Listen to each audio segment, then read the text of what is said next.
Ассалаумағалейкум Зема, соңғы кездері дронға махаббатым ашылып жүр. Қандай дрон жақсы, қымбат емес, алуға ақылыңды айтып жібер.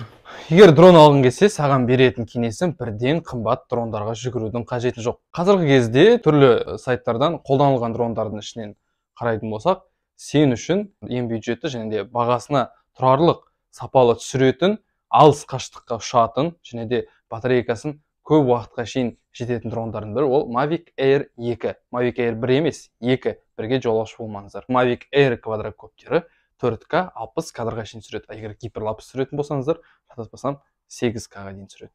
Енді шыны керек, түнгі уақытта оның камерасы Mavic 2 Pro сияқты түсіре қоймайды, но басқа съемкаларда ол өзін жақсы көрсетеді.